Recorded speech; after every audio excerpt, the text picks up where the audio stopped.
Hey, this is Mike Lindsay from Vital MX. We are here today for Triumph's U.S. Racing Operations announcement down at Angel Stadium. We've got somebody here I've not gotten to see in a while. I have gotten to talk to you probably in the last year or so, but haven't got to see you in a while, sir. Of course, this is Bobby Hewitt.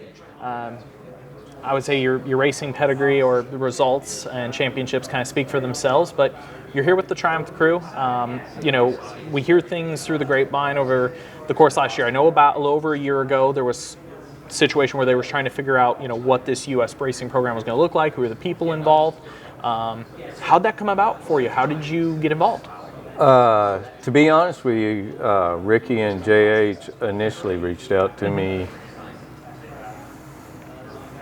probably May of last year in 21,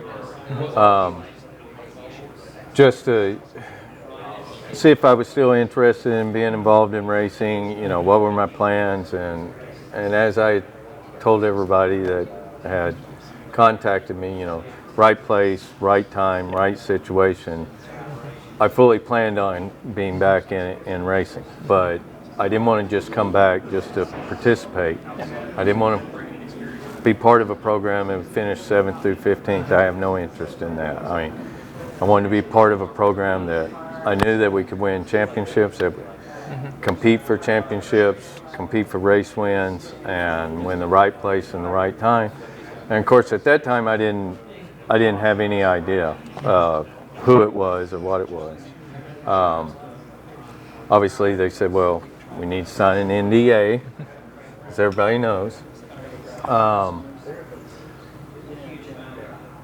My first reaction was, holy shit, when I opened up the NDA, because in all the scenarios, you know, based on previous conversations, I knew there were opportunities in other places and been contacted, but surprised, but more importantly, excited about it. I mean, I grew up in a motorcycle family. My father rode, my mother rode, had motorcycles my whole life. You know, my dad was a die-hard Triumph. You know, that's the only bike they rode. Still have photos of him, you know, me as a kid on them as well.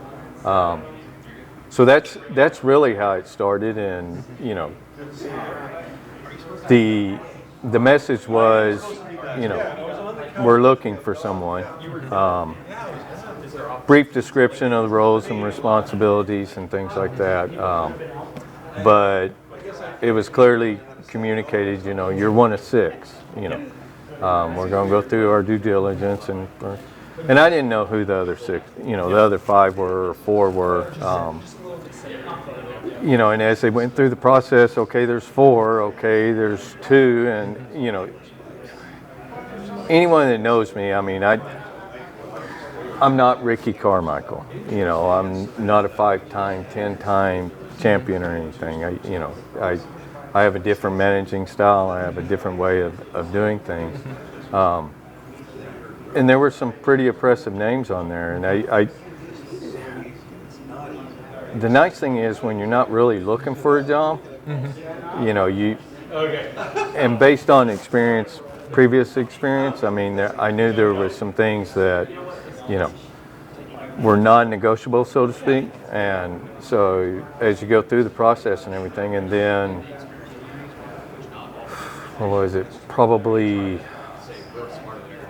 around Anaheim 2 this year, is when this Anaheim 1, Anaheim 2 was when they said, okay, you're the guy. And I've been fully involved since then. Multiple trips over to Hinckley and the UK, in the development process, working with Ricky, working with the engineers, trying to put a staff together. So it's, you know, this day couldn't come soon enough. I wanted this day to come 6 months ago. You know, I don't need all this. You know, I even said, you know, put out a 2-sentence statement. You know, Bobby Hewitt's hired. Great, let's go. So I know, based on what you said there, and also knowing certain people that have been headhunt for different positions, stuff that you've worked on, they've worked on. I know quite a few of the people you were talking about that were in that tendering process for the position. You end up with like they probably know more than I do. They did their due diligence because again, I know some of the names. It's some of the other biggest hitters I've seen run teams have been involved in championships. So they clearly, it was a great opportunity that you were available at the time, but it also wasn't just on their end willy-nilly like, oh, Bobby, you've done very well in racing, but it wasn't just as much, oh, he's available, let's go that route. Yeah. Like they did their due diligence and took quite a bit of time to really decide how they wanted this structure to look like. And one of the most curious parts I am with that is having spoken to you prior about, when you were thinking about coming back in some way. I know, like you said, for anybody that doesn't know your prior racing team, I know they look and go, oh, Rockstar Husky, Rockstar Suzuki, but you had Motorsport Cowie, Canada Cowie before that, Extreme Team Green Cowie. That's, I'm just rough mathing here. It was over a 15-year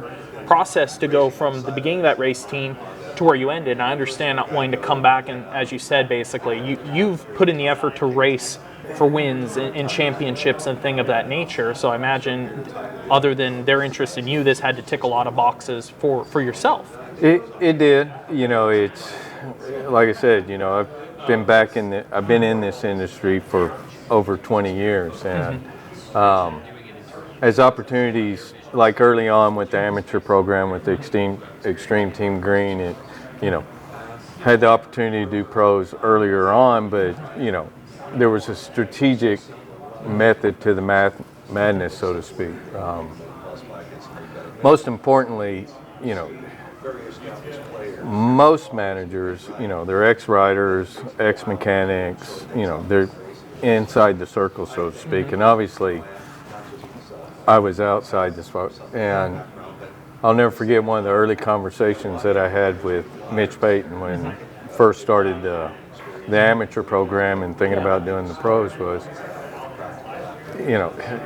Mitch is an iconic individual within the industry and have the utmost respect for him. And my first meeting with him after hours, through the back door, carrying a case of Coors. Yep. Can't come in the back door without a case. That's how you earn your time. Earn your speaking First time. thing he said is, and this is my first meeting with him, you're not going to buy your way into this industry. And I said, I don't want to buy my way. I want to earn it. I just don't want to be a team that shows up at A1 and gone by Vegas. And I think you and I have had those conversations before. Yep. But, as opportunities have come along, and being able to work with it, there's so much that goes into any of the racing programs, whether you're a privateer or you're full factory. The general public doesn't have any idea the amount of work, time, and energy, as you well know, that goes in to running and putting together a program. And as those opportunities came available and we had success, and just it took advantage of the situations that we have, but it just takes time. I tell everybody, the first 14 years I did this, I never received a paycheck or one penny. I was the guy writing the checks. 14 years. And I don't do this because it's a job. I do it because I enjoy it. I've never done anything that for the money. I think if you do it for the money, you're doing it for all the wrong reasons. But, been fortunate, had some great people along the way that helped assist. I mean, I may be the face because for so many years, I didn't want to be the face. I wanted to be the guy in the back.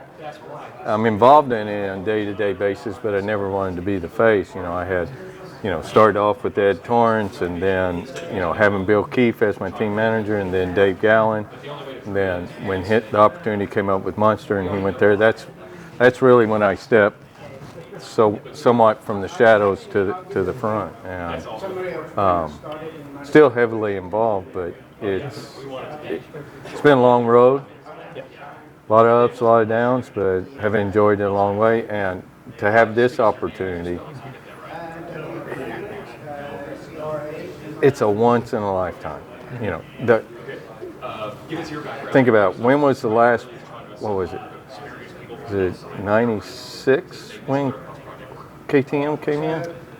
Somewhere, they'd race a bit in the mid '90s, but seriously, there's been other brands that have spun off that, obviously, but to truly have a new brand come into the industry, build a bike from the ground up. I mean, those opportunities don't come along. Yeah, and I think we've spoke about this before. You know, on one hand, you could have easily gone financial partners together and come back racing, but also I'm sure you went through this process with it. Is an OEM partner is so vital in the sport to do it right. You can be competitive, like you guys at different points in your team's existence were very competitive and were able to race at the front, but I think we both well know, like, to get truly to the top level, you also have to have a very committed OEM partner that is willing to go the extra lengths that you need as a team as well. It's extremely important. I mean, and what I'm most fortunate about on this opportunity is that Triumph as a company and me as an individual are aligned a lot on, you know, integrity, the way that we think about things, our principles, which is important. I mean, it's one of those, you know, obviously 2013, you know, we did very well with Davey, you know, full privateer, no support. I mean, I still think Anaheim won with Davey Millsaps and Trey Kennard at A1 is still one of the most exciting races. Obviously, there's been others, but it's up there. You know, I mean, that was a highlight, you know, at that point in my career, and one that, you know, we were very extremely proud about. But a manager's role and responsibility is to pull a group of people together and get the best out of them as a group, you know, and create the atmosphere, create, you know, the integrity, you know, everybody pulling the rope in the same direction and have mutual respect for each other. There's a lot of mechanical side of it but, you know, there's always, I always say I never want to buy a champion, I want to build a champion. You know, if you look at the past riders that I've had, like Davey, Jason Anderson, Zach Osborne, I mean, Tommy Hahn won our first outdoor at Steel City when we were on Cowie's. You know, Blake Baggett won our first 250 championship, race in Dallas. Those are just building blocks. And the one thing you can't substitute is time and experience. And whether you're a rider, whether you're a mechanic, whether you're a team owner, or, you know, any of those things, it just takes time. You learn along the way, and you just keep putting tools in the pouch. How do you feel with this situation? So again, if the team is totally private, you're the owner, you're getting support from different people, but it's 100% yours.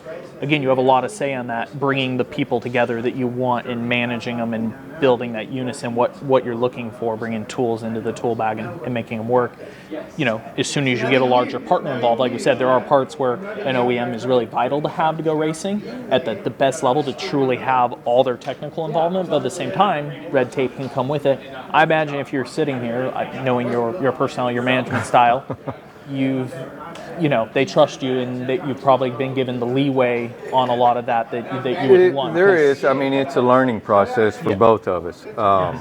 You know, I have the utmost respect for Triumph. Very, very grateful for the opportunity. You know, as the big difference is that there's somewhat of an education process that goes along with this, because in Triumph as a company as a whole, there's only two individuals that actually have Supercross experience, North American President Rod and myself. And so, you know, when someone's spending millions and millions of dollars and, you know, heavily invested into a program, you know, it's not like I have an open checkbook and I go, I want that guy, I need that machine, I need this, or I need that. You know, there is an education process that goes through that. You know, you know, Triumph is a very successful corporation for a reason, and I have to do my due diligence, and I have to, you know, have them understand, you know, why we need to do what we're doing and when we need to do what we're doing, and but they haven't told me no yet.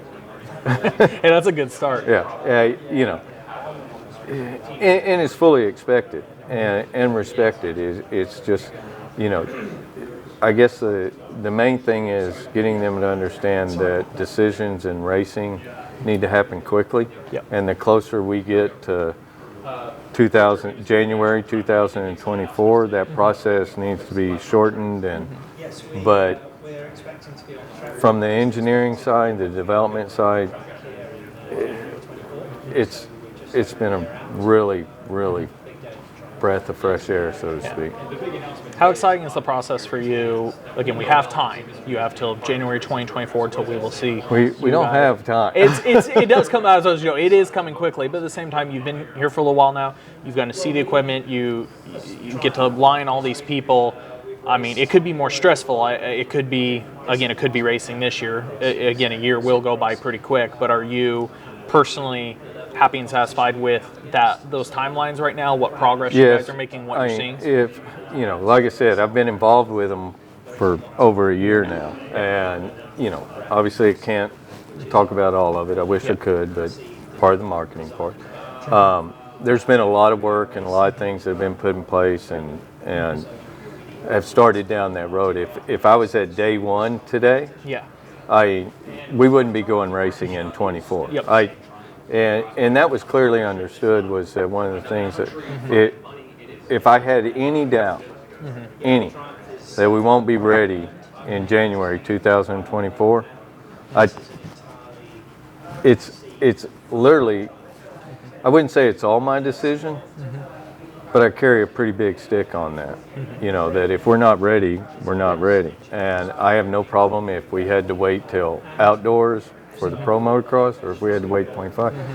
But, you know, where we are today, there's not going to be any issues being ready and competitive come 2024. I think that's the last big talking point here is these timelines, how you guys have this stretched down plan out. I know people are constantly clamoring, like, where's bike, where's this, where's that.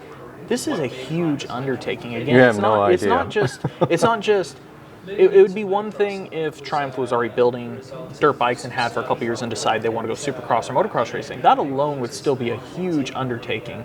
But the fact that we are, again, starting with a new platform that they've never built for dirt and to come racing, and clearly, again, with the people that are assembled in this room and yourself, it's not just to go racing to, hey, let's feel it out for a couple years and learn. You guys want to be competitive right off the bat. So again, people wonder about timelines, but there's a very good reason for it. There is a lot of moving parts in this situation. And